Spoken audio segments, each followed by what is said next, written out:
आघाडीच्या सरकारचं कृषीमध्ये तरतूद आहे 44,000 कोटीची. महाराष्ट्राचं बजेट आहे 7.5 लाख कोटीचं आणि तरतूद आहे शेतीवर फक्त 9,000 कोटी. कोण प्रश्न विचारणार? कोण या गोष्टीवर पुढाकार घेणार आहे? मित्र, उत्तर प्रदेशचं बजेट आहे 8 ते 8.5 कोटीचं आणि उत्तर प्रदेशच्या बजेटमध्ये शेतकऱ्यासाठी ठेवलेलं आहे 45,000 कोटी.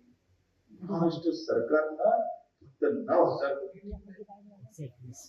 काही शेतकरी पुत्र बोलायला तयार नाही, याच्यावर चर्चा करायला तयार नाही.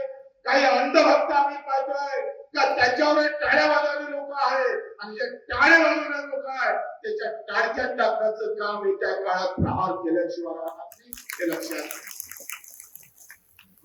आम्ही पाहतोय निवडणुकीच्या अगोदर आमच्या देवेंद्र फडणवीसनं दहा प्रत्येक सभेत सांगितलं का मित्र, येणाऱ्या निवडणुकीनंतर या शेतकऱ्याचा सातबारा कोरा झाल्याशिवाय राहणार नाही. 4 महिने झाले, अजित दादा म्हणते पैसे नाही, देवेंद्र फडणवीस बोलायला तयार नाही आणि शिंदे साहेब त्याला कानच राहिले नाही. 3 बंदरूचे तर अवस्था होते. एकाच्या तोंडावर बोट आहे,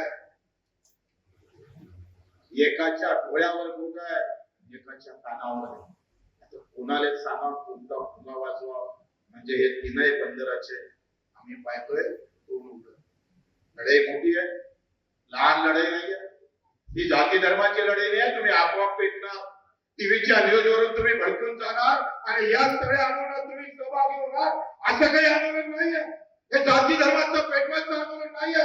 काही मस्जिद के यहाँ आग लगी फिर मंदिर को भड़का दो और मंदिर को आग लगी तो मस्जिद को भड़का दो, ये हुआ आंदोलन नाही. हे आंदोलन तुमच्या आमच्या बापाच्या हक्काचं आहे.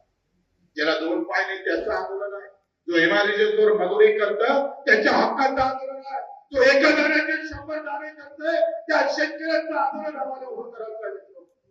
ही लढाई तेवढीच कठीण आहे. द्विभाषिकवाले सांगत आहे, ज्याला ऐकायला येत नाही माझा आवाज त्यांच्या कानापर्यंत काय बोललं, कसा शब्द आहे, कुठला आवाज आहे, अमिताभ बच्चनचा आहे का शत्रुघ्न सिन्हाचा आहे, काही पता एवढं होतं.